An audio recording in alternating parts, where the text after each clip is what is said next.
বৃষ্টিতে বিপর্যস্ত আলিপুরদুয়ার শহর। প্লাবিত শহরের 1, 5, 8, 9, 15 ও 20 নম্বর ওয়ার্ডের বিস্তীর্ণ এলাকা। গৃহবন্দী 5,000-এরও বেশি মানুষ। কোথাও হাঁটু জল তো কোথাও জল আরো বেশি।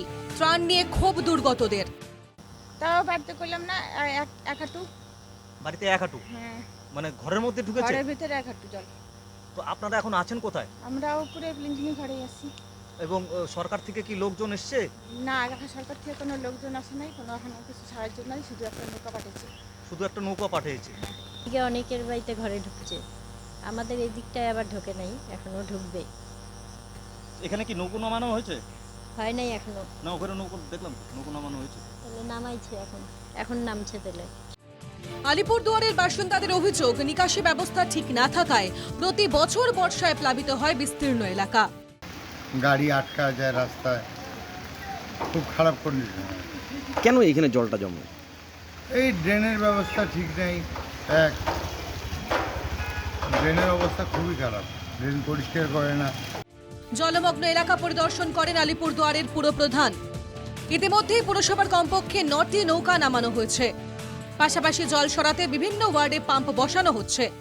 বলছি যে দাদা, আলিপুরদুয়ার শহরে নৌকো নামানো হয়েছে এবং কত লোক মানে এই বন্যার এলাকা রয়েছে, কত ওয়ার্ড? না, আপনার কথাটা এখনো সঠিক নয়, এখনো নৌকা নামেনি।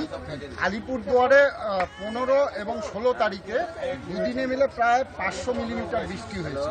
এটা যে আমরা এখানে এসেছি, এটা হচ্ছে লোল্যান্ড, এখানে জোতের জমি, এখানে মানুষ দিন দিন বসতি বাড়ছে। তার জন্য আগে জলটা যেরকম স্প্রেড হয়ে যেত, জলটা সরে যেত, এখন মানুষ তাদের বসতি করার জন্য জলটা আর কোথাও যেতে পারছে না। তো আমরা আমাদের এখানে এসে এই 9 নম্বর ওয়ার্ডের কাউন্সিলর দীপক সরকার বলেছেন এবং এই এলাকার মানুষ বলেছেন আমাদেরকে, আমরা গতকাল বলেছেন, সঙ্গে সঙ্গে আমরা এসেছি। এদিকে জলের তোড়ে আলিপুরদুয়ারের ডিমা নদীর বাঁশের সাঁকো ভেঙে গিয়েছে। উষাটারি ও বালাটারি গ্রামের সঙ্গে যোগাযোগ প্রায় বিচ্ছিন্ন। উষাটারি ও বালাটারি থেকে শহরে যেতে হলে প্রায় 5 কিলোমিটার ঘুরে বড় ব্রিজ হয়ে যেতে হচ্ছে। যাবেন কি করে ওপারে? ও একেবারে কাঠের ব্রিজ দিয়া কত কিলোমিটার আপনাকে পেরিয়ে যেতে হবে? কম করিয়া 3 কিলোমিটার। 3 কিলোমিটার পেরিয়ে ওপারে আপনাকে যেতে হবে। হ্যাঁ। প্রবল বৃষ্টিতে আলিপুরদুয়ার জেলার একাধিক নদী ফুলে ফেঁপে উঠেছে। কালচিনি ব্লকের বাদশা নদীর জলে সেন্ট্রাল ডুয়ার্স চা বাগান প্লাবিত। এদিকে আগামী 48 ঘন্টায় ভুটান পাহাড়ে বৃষ্টির পূর্বাভাস দিয়েছে হাওয়া অফিস। স্বাভাবিকভাবেই এই প্রবল বৃষ্টি চললে আলিপুরদুয়ার শহরে কিন্তু ভারী বন্যা হওয়ার সম্ভাবনা রয়েছে। আলিপুরদুয়ার থেকে সুদীপ ব্যানার্জি, NK TV বাংলা।